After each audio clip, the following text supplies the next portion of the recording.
እንዴት ናችሁ? እንዴት አላችሁ? የተወደዳችሁ የፔፕ ጓርዲዮላ ማንቸስተር ሲቲ ኒውካስልን ካሸነፈ በኋላ ያው የነጥብ ልዩነቱን ከአርሰናል ጋር በኩል ጨዋታ ሁለቱም 27 ጨዋታ አድርገው በእርግጥ አርሰናል ከቶተናም ጋር ይጫወታል በዚህኛው ሳምንት፣ ግን አሁን ቢያንስ በኩል ጨዋታ ሁለቱም 27 ጨዋታ አድርገው ማንቸስተር ሲቲ ከአርሰናል በሁለት ነጥብ ብቻ አንሶ እንዲከተል ያደረገበትን በጣም አስፈላጊ ድል ከብዙ ፍልሚያ ጋር ከብዙ ትግል ጋር እና ከጠንካራ ሜንታሊቲ ጋር አሸንፎ ወጥቷል።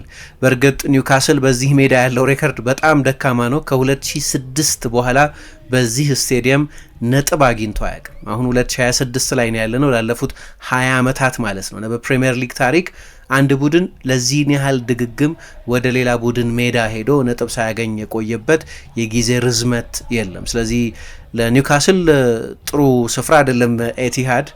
ነገር ግን ማንቸስተር ሲቲ ይህን ጨዋታ በተለይ በሁለተኛው አጋማሽ ከትልቅ ብዙ ጊዜ ከአሸናፊ ቡድኖች ከሚታይ ፍልሚያ ጋር ድል አድርጎ ወጥቷል። ጨዋታው ካለቀ በኋላ በጠቅላላው በማንቸስተር ሲቲ ደጋፊዎች በኩል የፊሽካው ድምጽ ሲሰማም ይሁን በነዛ ኒውካስል አስቸጋሪ መስል በነበረባቸው ያን ያህል ብዙ ጥራት ያላቸው የጎል ዕድሎች የፈጠረ አልነበረም። ግን ሁለተኛው አጋማሽ ሲቲ ውጥረት ውስጥ የነበረበት ነው።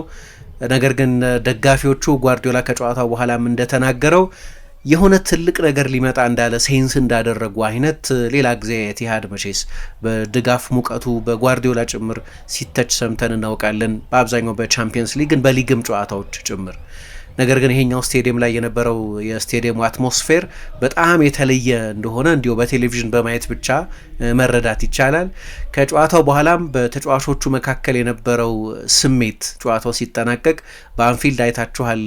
ካሸነፉ በኋላ ያው ድራማዊ ስለነበር ወደ ጨዋታው የተመለሱበት የከምባኩ መንፈስ ያ ሁሉ እንደዚህ አይነት የደስታ ስሜት እንዲኖር አድርጎ ሊሆን ይችላል እና በዋንጫ ፍክክር ውስጥ እንዲቆዩ ያደረጋቸው በጣም አስፈላጊ ጨዋታ ስለነበር እዚህኛው ጨዋታ ላይ የሚያየነው እንደዚሁ አይነት ተመሳሳይ በጣም የተጋጋለ ከፍተኛ ሞመንተም ላይ ያለ ያመነ ቡድን ተጫዋቾች ኮሞራዶሪ ነው። እንደዚህ አይነት ስሜት ነው ያየነው። ከሁሉ በላይ ግን የጓርዲዮላ ጨዋታው ካለቀ በኋላ በአራቱም የስቴዲየሙ ጫፎች ወዳሉት የሲቲ ደጋፊዎች እየዞረ ያሳየው በጣም የተለየ የደስታ አገላለጽ በጣም ትኩረት የሚስብ ነበር።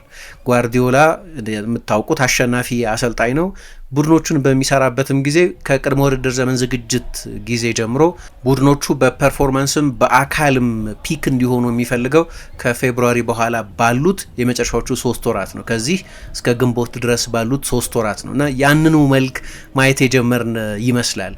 የአርሰናል ተጫዋቾችን በተመለከተ እዛ የወልቭስ ጨዋታ ላይ ብሬንፎርድ ጨዋታ ላይና ሌሎች በርካታ ጨዋታዎች ላይ የዋንጫ ፍክክሩን በተመለከተ የሚታይ ፍራጃይሊቲ አለ ወይም ጫና ውስጥ የመሰበር የሚመስል ልክ በወልቭስ ጨዋታ የመጨረሻዎቹ ደቂቃዎች በአብዛኛው በሁለታዊ አጋማሽ ግን በጠቅላላው በጨዋታው ላይ ከብሬንፎርድ ጋር በተመሳሳይ ከዛ ጨዋታ አንድ ሳምንት አስቀድሞ የአርሰናል ተጫዋቾች ላይ የሚታይ ኃይለኛ ፕሬሸር አለ፣ ኃይለኛ የጫና ስሜት አለ እና ያንን የጫና ስሜት ለመቋቋም መቸገርም አለ እና በዛ ምክንያት የሁለቱ የሶስት ተከታታይ አራት ተከታታይ የአርሰናል ጨዋታዎች ነጥብ መጣል በአብዛኛው ከአእምሮ ጋር የተገናኘ ነው ተብሎ ሲነገር ብዙ እንሰማለን። ፕሬሸር ዊዝስታንድ ከማድረግ ጋር የተገናኘ ነው ሲባል እንሰማለን። የማንቸስተር ሲቲ ተጫዋቾች ይህንን የዋንጫ ፍክክር እንደ ጫና ሳይሆን እንደ ኢንጆይመንት እየወሰዱት እንደሆነ መረዳት ይቻላል። ምንም እንኳ ፔፕ ጓርዲዮላ ከጨዋታው መጠናቀቅ በኋላ ሲናገር እዚህ ስብስብ ውስጥ 70% የሚሆኑት ተጫዋቾች የፕሪሚየር ሊግ ዋንጫ አሸንፈው የሚያውቁ አይደሉም ብሏል። ያው እንደምታውቁት ማንቸስተር ሲቲ ባለፉት 18 ወራት ወደ 500 ሚሊዮን ፓውንድ ገደማ በሚደርስ ሂሳብ ቡድኑን እንደገና እንደ አዲስ ነው እየገነባ ያለው። ስለዚህ በእርግጥ የፕሪሚየር ሊግ ዋንጫ አሸንፈው የማያውቁ በርካታ ተጫዋቾች መኖራቸው ግልጽ ነው። ግን እዚሁ ስብስብ ውስጥ ደግሞ የፕሪሚየር ሊግ ዋንጫ ባያሸንፍም ግን ዋንጫዎች የማሸነፍ ከፍተኛ ልምድ ያለው የአውሮፓ ዋንጫን ቻምፒየንስ ሊግን ጨምሮ ጂያን ሉዊጂ ዶናሩማ አለ። ግን እዛው ሲቲ ውስጥ ደግሞ መልቲፕል የፕሪሚየር ሊግ ዋንጫዎች የማሸነፍ ደጋግሞ የፕሪሚየር ሊግ ዋንጫ የማሸነፍ የላቀ ልምድ ያላቸው ተጫዋቾች አሏቸው። ሩበን ዲያስ አንደኛው ነው። ሮድሪ፣ ቤርናርዶ ሲልቫ፣ ኤርሊንግ ሃላንድ አይነት ደግሞ ተጫዋቾች አሉ። የነሱ ኤክስፒሪየንስ ቀላል አይመስለኝም። ስለዚህ በማንቸስተር ሲቲ በኩል የሚታየው ጠቅላላ መንፈስ የሞመንተም ጉዳይ ብቻ አይደለም። አሁን እንደምታዩት ያለፉትን 3 ተከታታይ ጨዋታዎች አሸንፈዋል። አንፊልድን በአንፊልድ ላይ ሊቨርፑልን፣ ከዚያ ፉልሃምን፣ አሁን ደግሞ ኒውካስልን። ኒውካስል ቀላል ባላጋራ አይደለም። ምንም እንኳ ከማንቸስተር ሲቲ ጋር በተለይ በኤቲሃድ ያለው ሬከርድ ጥሩ ባይሆንም አይ ቲንክ ከዚህ እስከ ውድድር ዘመኑ መጨረሻ ድረስ ያለው በጣም ቁልፍ የሆነው ነገር የዋንጫ ፉክክርን በተመለከተ ያለ በሁለቱ ቡድኖች መካከል ፕሬሸር የመቋቋም ጉዳይ ነው። አሁን በሁለተኛው አጋማሽ የሲቲ ተጫዋቾችን ብታዩ ያው ሩበን ዲያስን አስወጥቶ አቡኮድር ኩዣኖቭን አስገብቶ ስለነበር ሩበን ዲያስ ቢጫ ካርድም ተመልክቶ ስለነበርና በተለይ በአንዳንድ ፍጥነትን መሰረት ባደረጉ ማጥቃቶች ላይ ሲቸገር ስለተስተዋለ ለሌላ ካርድ ሊጋለጥ የሚችል ስለነበር በጣም ስማርት ውሳኔ በጊዜ የወሰነ ይመስለኛል። አቡኮድር ኩዣኖቭ ገባ እና ከዚያ በኋላ የነበረውን የሲቲና 11 ተጫዋቾች ብታዩ 6ቱ ከዚህ በፊት ከአንድ ጊዜ በላይ ፕሪሚየር ሊግ አሸንፈው የማያውቁ ናቸው። አንዳንዶቹ አዳዲሶች ናቸው። ራሱ ኩዣኖቭን ጨምሮ ራያን ኤትኖሪ፣ ኦማር ማርሙሽ፣ ኒኮ ራይሊ፣ ሌሎቹም ተጫዋቾች ዋንጫ አሸንፈው የሚያውቁ አይደሉም ጭራሽ። አንዳንዶቹ ደግሞ አንድ ጊዜ ብቻ አሸንፈው የሚያውቁ ተጫዋቾችም አሉ። ስለዚህ በጣም ግሩም 2-3 ሳምንታት ናቸው ለማንቸስተር ሲቲ ባለፉት 2 ሳምንታት። በነጥብ ካያችሁ እስከ ትላንትናው ጨዋታ ድረስ ከጃንዋሪ 2026 ጀምሮ እስከ ትላንትና ድረስ ሲቲ ከአርሰናል በ2 ነጥብ ብቻ የበለጠ ነው የነበረው። ግን ስለ 3 ነጥብ ስለ 2 ነጥብ አይመስለኝም የምናወራ ያለ ነው። አሁን ስለ ሞመንተም ሺፍት ነው የምናወራ ያለ ነው እና በደንብ የዋንጫ ፉክክሩን በተመለከተ ሺፍት አድርጓል እና በጨዋታው ላይ ስላየናቸው አንዳንድ ነጥቦች ለማንሳት የኒኮ ኦራይሊ ይሄ የውድድር ዘመን ላይ የታየ ብቃትና ጓርዲዮላ ተጫዋቾችን በተለያየ ሚና የመጠቀም ኢኖቬሽን በድጋሚ አስደናቂ የሆነበት ነው። የጨዋታውን የማሸነፊያ 2 ጎሎች ያስቆጠረው ተጫዋች ይሄው ተጫዋች ነው። በሲቲ አካዳሚ ውስጥ ባደገበት ጊዜ የ10 ቁጥር ተጫዋች ሆኖ ነው ያደገው። ነፃ 8 ቁጥር የሚሉት አንዳንድ ጊዜ ግን 10 ቁጥር የበለጠ ክሬቲቭ ከዋናው አጥቂ ጀርባ ሆኖ የሚጫወት አይነት ተጫዋች ነበር። አስታውሳለሁ ጓርዲዮላ ይህንን ተጫዋች ለመጀመሪያ ጊዜ መሰለፍ እድል የሰጠው በ2024 የኮሚኒቲ ሺልድ ጨዋታ ከማንቸስተር ዩናይትድ ጋር በነበረ ጨዋታ ነው። ያው ከአውሮፓ ዋንጫ በኋላ የነበረ ሲዝን ስለነበር በርካታ የሲቲ ሲኒየር ተጫዋቾች አልተመለሱም። ስለዚህ ፔፕ እዛ ቦታ ላይ ነበር ይህንን ተጫዋች የተጠቀመበት። ከዚያ በኋላ በዚህኛው የውድድር ዘመን ነው አይደለም ብዙ የመሰለፍ እድል እያገኘ ያለው። በእርግጥ ባለፈው የውድድር ዘመን በሁለተኛው የውድድር ዘመን አጋማሽ ሲቲ የቻምፒየንስ ሊግ ቦታን ያለ ብዙ ጭንቀት እንዲያገኝ የዚህ ተጫዋች ትልልቅ ፐርፎርማንሶች ጠቃሚ ነበሩ። ግን የሲቲ ዋናው ቡድን ሬጉላር መሆን የጀመረው ግን በዚህኛው የውድድር ዘመን ነው። የግራ ፉል ባክ ሆኖ ነበር በተለይ ከሪያን ኤትኑሪ መጎዳት በኋላ ሲጫወት የነበረው እና በዛ ሚና በኋላ አንዳንድ ጨዋታዎች ላይ ለቦታው ባለ የአዌርነስ ጉድለት ምክንያት ልበለው አንዳንድ ስህተቶች ከመስራቱ በስተቀር በግራ ፉል ባክነት በጣም የተዋጣለት የግራ ፉል ባክ ነበር። ባለፈው የውድድር ዘመን መጨረሻም በዚሁ ሚና ነበር የተጫወተው እና ለእንግሊዝ ብሔራዊ ቡድን እስከ መጠራት ድረስ ደርሶ ነበር። ይሄ ምን ያህል ኢንተሊጀንት ተጫዋች እንደሆነ ያሳያቸዋል። ሁለተኛ የሲቲ አካዳሚ በቅርብ ጊዜ ለቼልሲ የሚጫወቱ ለሌሎች ክለቦች የሚጫወቱ ተጫዋቾችን አፍልቋል እና በአካዳሚው የሚሰጠውን የኮቺንግ ጥራትም የሚያሳይ ነው። ሮሜዮ ላቪያ፣ ኮል ፓልመር፣ ሞርጋን ሮጀርስ እያልን ጄደን ሳንቾ ሌሎች በርካታ ተጫዋቾችን መጥቀስ እንችላለን። በሲቲ እንደ ፎደን አይነቶቹ ተጫዋቾች መኖራቸው እንደተጠበቀ ሆኖ ይሄ አንዱ የሚነግረኝ ተጫዋቾች የበለጠ ዩኒቨርሳሊስት እንዲሆኑ የተለያዩ ቦታዎች ላይ መጫወት እንዲችሉ ሆነው እንደሚሰለጥኑ የሚነግራችሁ ነው። ሁለተኛ ግን የፔፕ ጓርዲዮላ ራሱ እንዲህ አይነት ተጫዋቾችን ሪፐርፐዝ የሚያደርግበት የማሰልጠን ክህሎትም በጣም አስደናቂ ነው። ሲያስፈልግ ግን ኢንቨርት የሚያደርግ ፉልባክ ይሆናል። እሱ ደግሞ ወደ በለጠ ናቹራል ጨዋታ ያስገባዋል ሴንትራል ተጫዋች ስለሆነ። ስለዚህ ወደ መሀል መግባት ብዙ አይቸግረው ምንም እንኳ የበለጠ ኦፌንሲቭ ተጫዋች ሆኖ ቢሆንም በአካዳሚ ውስጥ ያደገው።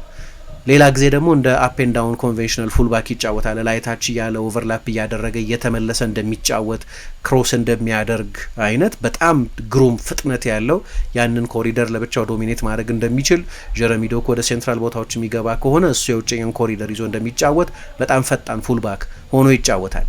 ደግሞ በቅርብ ሳምንታት እንዳያችሁት ከሮድሪ መመለስ በኋላ ሮድሪ ቀስ በቀስ ሪትሙን እያገኘ ነው። በጎሉ ሲቆጠር ዲፍሌክሽን ነበረው፣ ግን አይ ቲንክ ያለፉት 3-4 ፐርፎርማንሶች ሮድሪ ወደ ምርጥ ብቃቱ እየተመለሰ እንደሆነ የሚያሳዩ ናቸው። ኤሲኤል ጉዳት ነው የተመለሰው፣ በጣም ከባድ ጉዳት ነው እና ደግሞ አሁን 30 ዓመቱ መሰለኝ። ስለዚህ በተለይ ደግሞ ከ30 ዓመት በላይ እየሆነው ሲመጣ አንድ ተጫዋች ከእንደዚህ አይነት ከባድ ጉዳት አገግሞ የቀድሞ አትሌቲክ ኳሊቲው ላይ ለመገኘት ወይ ያስቸግረዋል ወይ ጊዜ ይፈጃል እና ሮድሪ እንደ አይነት ነገር አጋጥሞት ነበር እና የሱን ኢሞቢሊቲ ለማገዝ የበለጠ እንደ ኒኮ ኦራይሊ አይነቱን ተጫዋች ወደ ሴንትራል ቦታ አስገብቶ መጠቀም ላይ ትኩረት አድርጓል እና እንደው እንደ ሳጥን አማካይ ሆኖ ቡድኑ ያለ ኳስ በሚጫወትበት ጊዜ ግን ከሮድሪጎን የሚገኝ ዱዌሎች ላይ በጣም ጥሩ የሆነ ኃይለኛ ኤነርጂ ያለው ተጫዋች ነው።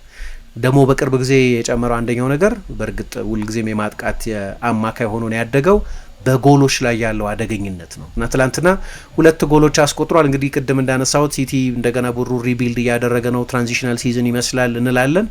ግን ትላንት አዳዲስ ያስፈረማቸው 3 አማካዮች ቤንች ላይ ነበሩ።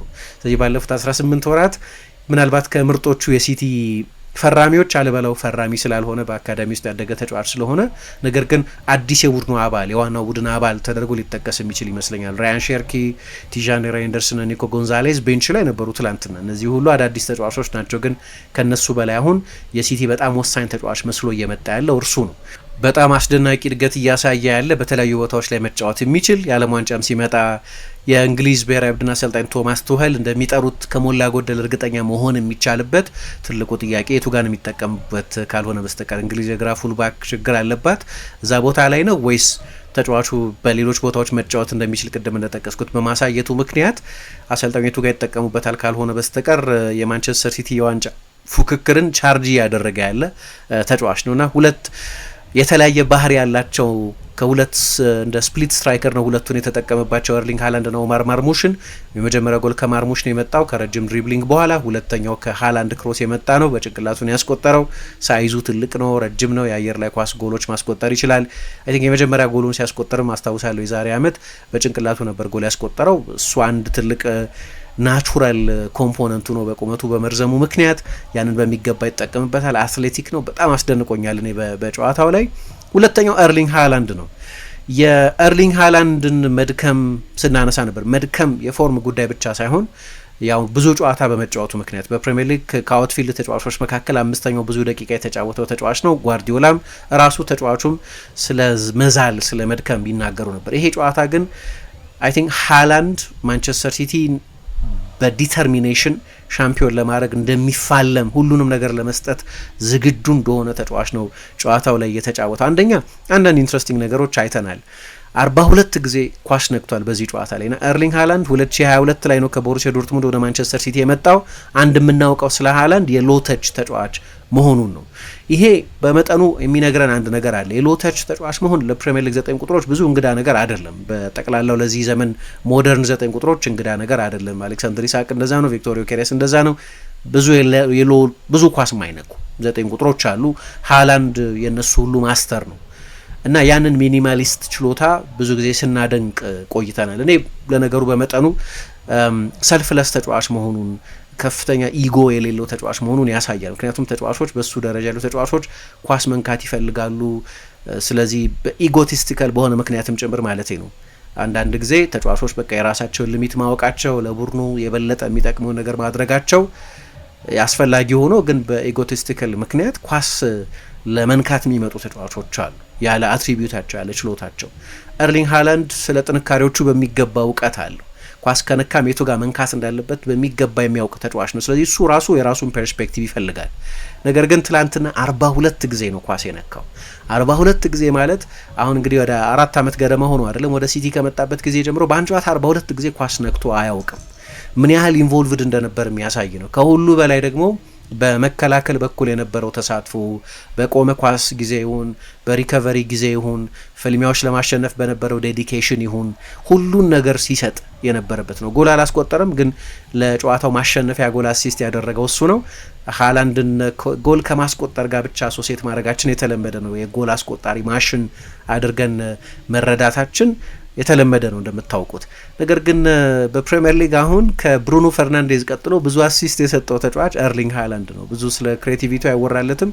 ነገር ግን በየጊዜው በእንቅስቃሴ ውስጥ አዳዲስ ቱሎች እየጨመረ ያለ አዳዲስ መሳሪያዎች እየጨመረ ያለ ተጫዋች መሆኑን መናገር ይቻላል። እንዲሁም ጨዋታው ካለቀ በኋላ ሰምታችሁ እንደሆን ማርክ ጌሂ በሲቲ በኩል ቃለ ምልልስ ከሰጡ ተጫዋቾች መካከል አንደኛው ነበር። በመልበሻ ክፍል ፔፕ ጓርዲዮላ እሱን ብቻ አመስግኖታል ብሏል። ለይቶ ለሱ ስፔሻል የሆነ አድናቆት ሰጥቶታል ብሏል እና ፔፕም ከጨዋታው በኋላ የኔ ጨዋታው ኮከብ እርሱ ነው ብሏል። እንግዲህ የዚህ የማንቸስተር ሲቲ ስብስብ ትልቁ ሱፐርስታር ኤርሊንግ ሃላንድ ነው አይደለም? ገናናው ስም በመላው ዓለም ሁሉ የሚታወቀው ስም ከሌሎቹ ተጫዋቾች ጋር የምታወዳድሩት ከሆነ ነገር ግን ያ በጣም ገናና ስም ያለው ተጫዋች እንደዛ እንግሊዞቹ እንደሚሉት ሃርድ ያርድን ለመሮጥ ፍቃደኛ ከሆነ እንደዛ ሊፋለም ፍቃደኛ ከሆነ ሌሎቹ ተጫዋቾች በሙሉ የሚያለምጡበት ምክንያት የላቸውም። ስለዚህ ይሄ ነው ሊዲንግ ባይ ኤግዛምፕል የሚባለው። በጣም በጣም ገርሞኛል እኔ በዚህ ጨዋታ ላይ ያሳየው በተለይ ከኳስ ውጪ በተለይ በመከላከል ጊዜ በፕሬሲንግ ጊዜ ያሳየው ትጋት ሁሉ በጣም በጣም የሚያስደንቅ ነበር እና ጨዋታው ቀላል ጨዋታ አልነበረም። ኒውካስል 1-1 በነበረበት ጊዜ በሉዊስ ሆል አማካኝነት የሮድሪ ዲፍሌክሽን ነበረው 1-1 ሆኖ ነበር፣ 2-2 ሆኖ ነበር። አሁን እሱን በተመለከተ ብዙ ክርክር አለ። በተለይ በኒውካስል በኩል አንድ ጋዜጠኛ ፕሬስ ኮንፈረንስ ላይ ሰምታችሁት እንደሆነ ለኤዲ ሃው አንድ ጥያቄ ጠይቆ ነበር። ታውቃለህ ወይ አንድ ተጫዋች ተገፍቶ ከሆነ ኦፍሳይድ የገባው ኦፍሳይድ እንደማይባል አላቸው። እኔም አላውቅም ነበር ይህንን። አሰልጣኝ ኤዲ ሃውም እንግዲህ ይህንን የህግ ማብራሪያ ጠይቅበታለሁ እኔም አላውቅም ነበር የሚል አስተያየት ሰጥተዋል። ሌሎችም ያቀረቧቸው ቅሬታዎች ነበሩ። ነገር ግን የማንቸስተር ሲቲ ሁለታዊ አጋማሽ ጠንካራ የአእምሮ ጥንካሬን የሚያሳይ ነው። ፈታኝ ነበር ሁለታዊ አጋማሽ ምንም እንኳ ኒውካስል በጣም ረጅም ጉዞ አድርጎ ወደ አዘርባይጃን ተጉዞ ካራባግን ገጥሞ ወደዚህ ጨዋታ ቢመለስም ግን በፍሬሽ ኢነርጂ ነው የተጫወተው። ከዚያ አሰልጣኝ ኤዲ ሃው በማንቱማን በጣም ከፍተኛ ሪስክ ባለው የማንቱማን ፕሬሲንግ ለመጫወት ነበር የወሰኑት። ይህም የራሱ ሪስክ ነበር። በመጀመሪያ አጋማሽ ሲቲ በጣም ዶሚነንት ነበር። ሁለታዊ አጋማሽ በእኔ ግምት ያለ ጠራ የጎል እድል ግን ከፍተኛ የቴሪቶሪም አደገኝነትም ነበረው። መጨረሻም ላይ እኮ የጂጆ ዶናሩማ አስደናቂ ሙከራ የማዳን ክህሎት ያስፈልግ ነበር። አንዳንድ ጊዜ እንደዛ ነው የሚሆነው። በጣም ቁልፍ በሆነ ጊዜ ውስጥ እንደ ዶናሩማ አይነቱ ግብ ጠባቂ እንደ ኤደርሰን አይነት ግብ ጠባቂ አይደለም። በክሮሶች ጊዜ ሲቸገር ታዩታላችሁ። በቢልዳፕ የኤደርሰን አይነት ኤሊት ኳሊቲ ያለው ተጫዋች አይደለም። ግን ስንት ጊዜ ነው አስደናቂ ሙከራ በዚህ ውድድር ዘመን ያዳ ነው። ባለፈው ታስታውሳላችሁ በአንፊልድ ከሊቨርፑል ጋር ባለቀ ሰዓት የአሌክሲስ ማካሊስተርን ሙከራ ያዳነበት ጊዜውም የጨዋታው ሞመንትም ያ ጨዋታ ለዋንጫ ፉክክሩ በቃ ትልቅ የጥፋት ነጥብ ነበር ማለት ይቻላል። አንስተ ነው ነበረ ከ3 ነጥብ በላይ ይመስላል። ይሄ እንደው እንደ ጋልቫናይዚንግ ፋክተር ነው ጨዋታውን ያሸነፉበት መንገድ። እንግዲህ ያንን ጨዋታ ቢሸነፉ ኖሮ 9 አቻ ቢወጡ ኖሮ 8 ነጥብ ሊሆን ይችል ነበር ከአርሰናል ጋር። አሁን ድንገት 2 ነጥብ ነው በሁለቱ ቡድኖች መካከል ያለው የነጥብ ልዩነት። ሁለቱ ቡድኖች እንደገና በኤቲሃድ ነው የሚገናኙት። ስለዚህ ሲቲ የሆም አድቫንቴጅ አለው። ከዚያ በላይ ደግሞ በሁለቱ ቡድኖች ሳይኮሎጂ ውስጥ የሚታይ ግልጽ ልዩነት አለ። በጣም ክሪቲካል ጨዋታ ነበር የአንፊልድ ጨዋታ እና በሚደንቅ ሁኔታ ነበር የአሌክሲስ ማካሊስተርን በመሀል ዲፍሌክት የተደረገ ሙከራ ያዳ ነው። ትላንትናም ባለቀ ሰዓት የአሽሊ ባርንስን ሙከራ ያዳነበትን ቅልጥፍና ይሄ ፊንገር ቲፕ የሚሉት በእጆቹ ጣቶች ጫፍ ያዳነው ሙከራ ምን ያህል ትልቅ ፈራሚ እንደሆነ የሚያሳይ ነው። ደግሞ ሌሎቹም አዳዲስ ፈራሚዎች አንቷን ሴሜኞ፣ ማርክ ጌሂ በተለይ ከኋላ በቅርብ ጊዜም እንደዚሁ የመጣው አቡከውዱር ክዣኖቭ በሁለቱ አጋማሽም ግን ሰሞኑን እየተደረጉ ባሉ ጨዋታዎችም ጭምር በጣም የሚገርም አገልግሎት እየሰጡ ያሉ ናቸው። እዚህ ላይ ባለልምድ ተጫዋቾቻቸው ሮድሪ እና ቤርናርዶ ሲልቫ በጣም አስፈላጊ በሆነ ጊዜ ትልቅ የሊደርሺፕ ችሎታ እያሳዩ ያሉ ተጫዋቾች ናቸው። ስለዚህ በጣም ጥሩ ጊዜ ነው እና እንዴት ሲቲ ኢንጆይ ያደረገው እንደሆነ የምታውቁት አርሰናል ጋር ፕሬሸር ነው ያለው። አሁን አንዳንድ ሰዎች ፕሬሸር ኢዝ ፕሪቪሌጅ ይላሉ። ይህንን ሊያም ሮሲኝ ሲለው ሰማለሁ የቼልሲው አሰልጣኝ። እንደዛ ነው ጫናውን እንደ ፕሪቪሌጅ ደስ እንደሚል ነገር ኢምብሬስ ማድረግ መቀበል አይደለም፣ ያንን ኢንጆይ ማድረግ። ከዛ ደግሞ የሆነች የደም ጠብታ እንዳሸተተ ኃይለኛ ሻርክ አርሰናል ላይ የሚታይ ክራክ የማድረግ ምልክት አለ አይደለም፣ ያንን ከምልክት በላይ ይመስለኛል አሁን እንኳ ያንን በደንብ ኤክስፕሎይት ማድረግ እና ይሄንን ጀርኒ ኢንጆይ የማድረግ ነገር የሚታየው የማንቸስተር ሲቲ ተጫዋቾች ላይ ነው። የአርሰናል ተጫዋቾች ላይ በርደን ሆኗል። ፊር ኦፍ ዊኒንግ ይሉታል አንዳንዶች። ከፍተኛ የጫና ስሜት ለነገሩ ለ21 ለ22 ዓመት አንድ ቡድን ዋንጫ ሳያሸንፍ ሲቆይ ባለው ኤክስፔክቴሽን ምክንያት እና ደግሞ በዚህ ውድድር ዘመን ይሄ ለአርሰናል ና ኦር ኔቨር ነው። በቃ በዚህ ውድድር ዘመን ካላሸነፈ መቼ ሊያሸንፍ ነው? ይሄኛው የሲቲ ቡድን እኮ እንደ ቀደሙት የጓርዲዮላ ቡድኖች አይደለም። አይ ቲንክ እውነት ይመስለኛል ይሄኛው የሲቲ ቡድኖች በእኔ ግምት ከጓርዲዮላ ቡድኖች በሙሉ በኳሊቲ ማለት ነው እንደ ቀደሙት ዓመታት አይነት ቡድን አይደለም። ይሄንኑ በሁለታዊ አጋማሽ ማየት ይቻላል። ሜካኒዝሙን ያገኘዋል ጨዋታ የሚያሸንፍበትን። ከዶሚናንስ አንጻር ግን ጨዋታዎችን በሙሉ 70% ጨዋታ ተቆጣጥሮ 800 ፓስ አድርጎ የሚወጣ አይነት ቡድን አይደለም። የራሱ ድክመቶች ያሉበት ነው። ፔፕም ያንን የሚያምን ይመስለኛል። ነገር ግን የአርሰናል ተጫዋቾች ላይ የሚታይ የፍርሃት ቆፈን አለ። የሲቲ ተጫዋቾች ኢምብሬስ ያደርጉታል። ፔፕም አይ ቲንክ ይሄ ኤክስፒሪየንስ በጣም የሚጠቅም ይመስለኛል። 40 ዋንጫ ያሸነፈ አሰልጣኝ መሆን፣ በርካታ ከደርዘን በላይ የሊግ ዋንጫዎች ያሸነፈ አሰልጣኝ መሆን፣ እንዲህ አይነት በጣም ውጥረት ያለበት ጊዜ ላይ እንዴት መልበሻ ክፍሉን ሃንድል ማድረግ እንዳለበት እንዲረዳም የሚያግዘው ይመስለኛል። እና ጨዋታው ካለቀ በኋላ አሁን ቀጥሎ ከሊድስ ጋር የሚጫወቱት የሚቀጥለው ሚድዊክ ለሁለቱም ቡድኖች ለፕሪሚየር ሊግ ቡድኖች በጠቅላላው በአውሮፓ ውድድር ከሚሳተፉት በስተቀር ነፃ ሳምንት ነው እና ከሊድስ ጨዋታ በፊት ለ3 ቀናት እረፍት ሰጥቻቸዋለሁ ተጫዋቾቹን። እንዲያውም ኮክቴል እንትን እያሉ ካፕሪናስና ዲኪሪስ እየጠጡ ምን እያሉ እንዲዝናኑ ነው የምፈልገው አለ። እንግዲህ በጥሬው አይመስለኝም፣ ግን ምን ያህል ፕሬሸር ዲፊውዝ ለማድረግ እየሞከረ እንደሆነ የሚያሳይ ነው። ይሄ ደግሞ ከልምድ የሚመጣ ነው እና አርሰናል ዛሬ ከቶተናም ጋር ከመጫወቱ በፊት ቶተናም አዲስ አሰልጣኝ ቀይሯል። የሰሜን ለንደን ደርቢ ነው ኢሪስፔክቲቭ ኦፍ ሁለቱ ቡድኖች ያሉበት ውጤት በዋይት ሃርት ሌን የሚደረገው ለቶተናም ደጋፊዎች አርሰናልን ከዋንጫ ከማሰናከል በላይ ደስ የሚያሰኝ ነገር የለም። ግን ደግሞ በፕራግማቲክ እይታ ቶተናም ራሱ በፕሪሚየር ሊግ ለመትረፍ ነው እየተጫወተ ያለው፣ ላለመውረድ ነው ትግል ውስጥ ያለው። ከዛ የአዲስ አሰልጣኝ መምጣት ደግሞ ይዞት የሚመጣው ምንድነው? አዲስ ኤነርጂ፣ አዲስ ኢምፐተስ አለ እና በዛ ምክንያት ምንም ጥያቄ የለውም አርሰናል ከባድ ጫና ውስጥ ሆኖ ነው ወደዚህ ጨዋታ የሚመጣው። ሲቲ እስካሸነፈ ድረስ አይ ቲንክ ተከታታይ 3 ወይ 4 ሳምንት ሲቲ ቀድሞ ነው የሚጫወተው። እሱ ቀላል አድቫንቴጅ አይመስለኝም። የሲቲ ቀድሞ መጫወት አርሰናል ላይ ይዞ የሚመጣው ፕሬሸር አለ። አሁን ባለፈው ሳነሳው ነበር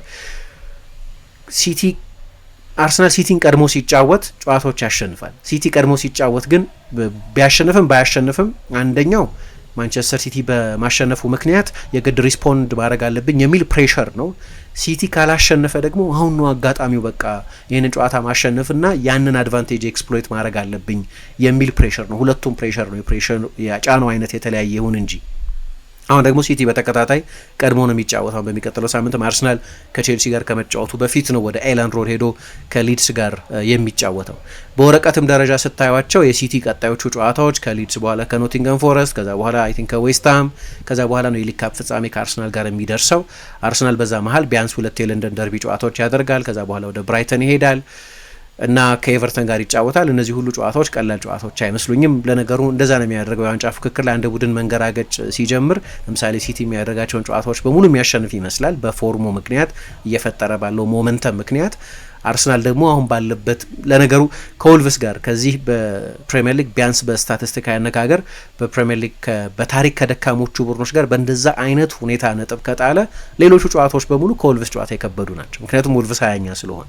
ስለዚህ ከሌሎቹ ከ19ኛው ቡድን ጋር ብትጫወቱም እንደዚህ በቴብል ብቻ የሚወሰን ባይሆንም ቡድኖቹ ባሉበት ስፍራ ብቻ የሚወሰን ባይሆንም ግን ያንን ኢምፕሬሽን ይሰጣቸዋል። ስለዚህ ይሄ በጣም ትልቅ ልዩነት የሚያመጣ ይመስላል እና በተለይ መጨረሻ ላይ ያየሁት የጓርዲዮላ ሴሌብሬሽን መልእክትም ያለው ነው። መተናል የሚል መልእክት ያለው ይመስለኛል።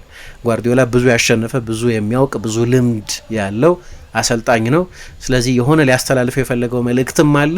ጨዋታው ካለቀ በኋላ ከኮቺንግ ስታፍ አባላቱ ጋር ደግሞ ስቴዲየም ውስጥ ጨዋታውን የታደሙ አንዳንድ ጋዜጠኞች ደግሞ እንደሚሉት በሁለተኛው አጋማሽ የነበረው ጭንቀትም በዚህ ውድድር ዘመን እንደዚህ ወደ ጨዋታ ተመልሶ አያውቅም። በኢሞሽን እንደዚህ ኢንቮልቭድ ሆኖ አያውቅም። ባለፈውም ሳነሳው ነበር ከየትኛው ጨዋታ በኋላ እንደሆነ አላውቅም። የውድድር ዘመኑን አብዛኛውን ጊዜ ሰብዱድ ሆኖ በአብዛኛው ዝም ብሎ ብዙ በስሜት ኢንቮልቭድ ሳይሆን ነበር ያሳለፈው። አሁን ግን መጨረሻ ላይ በተለምዶ ሲቲ ኢቭን አምና እኮ ሲቲ ለዋንጫ አልተፎካከረም፣ ግን የሁለተኛው የውድድር ዘመን አጋማሽ በቴብል ብታዩት አይ ቲንክ ከሊቨርፑል ቀጥሎ ሁለተኛው ቤስት ቡድን ሲቲ ነው የነበረው። በሁለተኛው በተለይ ከፌብሩዋሪ ባለው በኋላ የውድድር ዘመን ጊዜውን ብቻ ከወሰዳችሁ የቻምፒየንስ ሊግ ቦታን ብቻ ነው ያገኙት። 3ኛ ብቻ ሆኖ ነው የጨረሱት። ግን አንድ የሚነግረን ነገር በመጨረሻዎቹ 2-3 ወራት ውስጥ ማርሽ የመቀየር ታሪክ ያለው ቡድን መሆኑ ነው። አምና ኮንቴክስቱ የተለየ ቢሆንም ግን በዚህ ጊዜ ቡድኑ ፒክ ያደርጋል እና ያንን እያየን ይመስላል። ይሄኛው የፕሪሚየር ሊግ ሲዝን ፔፕ ከጨዋታው በኋላ እንዳለው ብዙ ጥፋቶች ይኖሩታል። ምክንያቱም በካፕ ውድድሮች ላይ እንሳተፋለን፣ ቻምፒየንስ ሊግ አለ። በእነዚህ 4 ውድድሮች ላይ ሁለታችንም ስለምንሳተፍ የስኳድ ጉዳይ እነዚህን ውድድሮች በሙሉ አንድ ላይ እየተፎካከሩ የመቀጠል ጉዳይ በጣም ወሳኝ ኮምፖነንት ሊሆን ይችላል ብሏል። ግን ጥሩ ነገር ያለ ይመስለኛል ሲቲ በኩል የቡድኑ ስፓይን በጣም ጥሩ ነው። አሁን ምርጥ ግብ ጠባቂ ያላቸው የተከላካይ ክፍሉ አሁን ከማርክ ጌሂ መፈረም በኋላ ከሩበን ዲያስ ከጉዳት መመለስ በኋላ ከኩዣኖቭ እንደዚህ መሻሻል በኋላ ጆን ስቶንስም ተመልሷል እየተባለ ነው። ማን ያውቃል በቅርብ ጊዜ ኦስካር ግቫርዲዮልም ሊመለስ ይችላል። ስለዚህ ከኋላ በጣም ጥሩ ፋውንዴሽን አለ። ራያን ኤት ኑሪ ጥሩ መጫወት ጀምሯል። ከፊት ፊት ሮድሪ ወደ ብቃቱ እየተመለሰ ነው፣ ከጉዳት መመለስ ብቻ ሳይሆን እዛ ላይ ደግሞ የሮድሪን ኢሞቢሊቲ ማስክ ማድረግ የሚችልበትን መፍትሄ ማግኘት ጀምሯል። ኒኮ ራይሊን ቅድም እንዳነሳሁት ግን ቤርናርዶ ሲልቫም የበለጠ ሴንትራል ሆኖ ይጫወታል። ከነሱ ፊት ኤርሊንግ ሃላንድ አለ። እዚህ ላይ ደግሞ አንቷን ሴሜኞ ተጨምሯል። በቅርብ ጊዜ ኦማር ማርሙሽ ብዙ መጫወት ጀምሯል። ስለዚህ ስታዩት አሁን ሁሉም ነገር በጣም መልክ እየያዘ መስመር እየያዘ ያለበት ጊዜ ይመስላል። በእርግጥ ይሄኛው ሲዝን በዋንጫ ፍክክር ውስጥ ብዙ መለዋወጦች አሳይቶናል። ግን አሁን ሞመንተምን በተመለከተ ሲቲ ጋር ነው ሞመንተሙ ያለው። ሂሳቡን በጣም ቀላል መሰለኝ። ማቴማቲካሊ ሲቲ የቀሩትን ጨዋታዎች በሙሉ ካሸነፈ ሻምፒዮን ይሆናል። በቀደም ሳነሳ እንደነበረው እስከ ወልቭስ ጨዋታ ድረስ አርሰናል ከወልቭስ ጋር እስኪጫወት ድረስ የማንቸስተር ሲቲ በዚህ የውድድር ዘመን ሻምፒዮን የመሆን ጉዳይ በአርሰናል ነጥብ መጣል ላይ የተመሰረተ ነው፣ ማርጅን ስለነበረው። ከዛ በኋላ ግን የነጥብ ልዩነቱ 2 ሆነ እና ሲቲ አርሰናልን ጨምሮ የተቀሩትን ጨዋታዎች ካሸነፈ የፕሪሚየር ሊግ ሻምፒዮን ይሆናል። አርሰናል ምንም ቢያደርግ ከዛ በኋላ ማለት ነው። ስለዚህ ቢያንስ እንደው በኖሽን ደረጃ ማለት ነው ምንም 11 ተከታታይ ጨዋታዎች ያሸንፋል እያልኩ አይደለም ሲቲም። ነገር ግን አሁን በራሱ እጅ ነው ያለው ማለት ነው። የዋንጫ ተስፋው በሌላ ቡድን ነጥብ መጣል ላይ የተመሰረተ ሳይሆን ሲቲ የራሱን የቤት ስራ እስከሰራ ድረስ ሻምፒዮን ይሆናል። ያለፉት ጥቂት ዓመታት የፈጠሩት ልዩነት ይሄኛው ልዩነት ነው እና በሚገባ ከባባር ጨዋታዎችም ቢሆን መቸገር ቢኖረውም የሻምፒዮን ቡድኖች አንደኛው ባህሪ እሱ ነው እንላለን አይደለም። ሁሉም ፐርፎርማንስ ስሙዝ አይሆንም። ሲቲ ያንን በሚገባ አሳይቷል። ከሁሉ በላይ የፔፕም የተጫዋቾችም ከጨዋታው በኋላ የነበረ ስሜት፣ የደጋፊዎችም ከጨዋታው በኋላ የነበረ ስሜት መልእክት እንደሚያስተላልፈው ነው የተሰማኝ። መተናል አሁን የሚል መልእክት